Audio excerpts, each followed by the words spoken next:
I don't know, it feels like this has been like a really superhero heavy week for me this week, just with all the stuff I've been talking about with like Deadpool, Batman, and then my excessive amounts of playing Marvel vs. Capcom 3, and actually today's upload, which happens to be an RU battle that's featuring a guy who's based off of Hawkeye from the Avengers. But in any case, what's going on, guys? I've got Friday's upload going for you all, and as I've said before, it is an RU match against this guy I found in the PO server on Pokemon Online by the name of Charozar. I'm just going to get the team preview up and going right about now.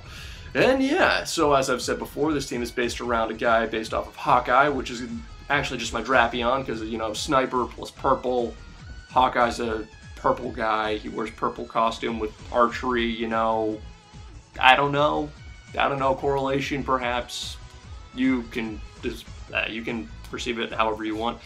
But pretty much the team here I've got is just a rapid spinning Hitmonlee, standard Excelgor, standard Tangrowth, standard Slowking, offensive Swords Dancing Drapion, and a Specs Moltres just to round things out and hit things from this hard from the special side.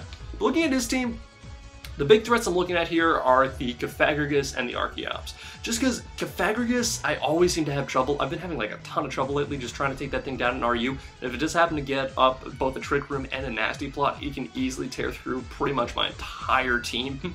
So I really got to watch out for that. I got to make sure it can't get set up. As for the Archeops though, it can hit pretty darn well from the physical side, but I feel like just as long as he doesn't get off the acrobatics as I bring in Tangrowth, I feel like I'll be able to handle that decently well. Other than that, no, nothing really scares me too much. The Galvantula, I feel like it can handle decently well. I got a couple things that can check that. Sceptile, not scaring me at all. Hitmonlee could be kind of an issue just with the fake out normal gem here being a loud speed, but I got Tangrowth and Slowking to buffer both those hits.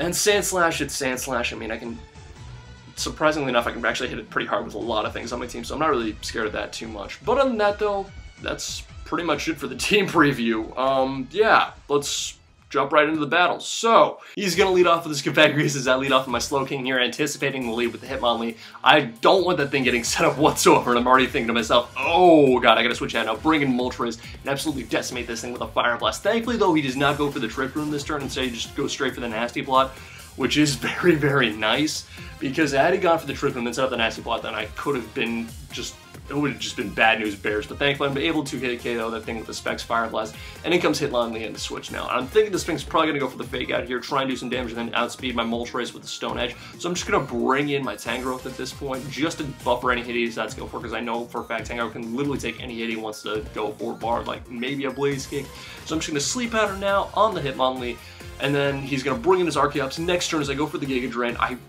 luckily enough bring that thing just enough where I know for a fact it'll be in defeatist range now, so even if it does happen to go for that Flight Gem Acrobatics, it's not going to kill me off, so I'm able just to get that thing down. Unfortunately, I do not kill it this turn with the Giga Drain right there, but you know what, that's perfectly fine, because even if he, I know no matter what happens, it literally cannot do anything, especially now that he's in defeatist. So he's just going to U-turn out now, bring in his Galvantula now. I know for a fact that the Specs Bug Buzz is coming a mile away, so what I'm going to do here is I'm going to bring in Excelgor, because for some reason I thought that Bug resists Bug.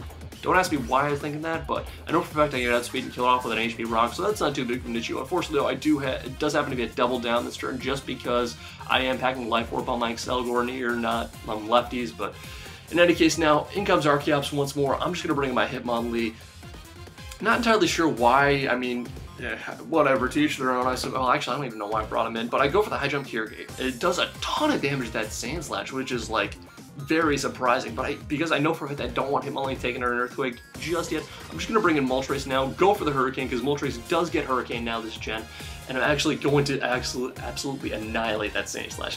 Now, Archeops comes back in. I don't want to be taking that Stone Edge, because I know for a fact that pretty much Moltres is going to be one of the biggest, is going to be essentially the MVP of this team. So I'm just going to bring in Hitmonlee here, try and kill the thing off with a high jump kick, but it turns out that even after defeatist, it's still going to be able to OHKO me with an acrobatic, so that kind of upsets me. That's fine, because I do have a lot of things left. So in any case now, I'm going to bring in my Slowking now, take whatever hit he decides to go for, but he turns out to actually straight into a Sceptile. I'm thinking to myself, oh, that could be kind of an issue, maybe, and he goes for the Flight Acrobatics here with a Sceptile. I'm just like, oh, this could actually be kind of bad. I mean, I do have Tangrowth to hit that thing hard with the HP Fire, but he does land a critical hit right there with the Acrobatics, so I'm actually kind of panicking at this point, because I was not anticipating this Sceptile to give me nearly half as much trouble as they did. I'm just gonna have to bring in Slowking now. Hope to God that I can take at least one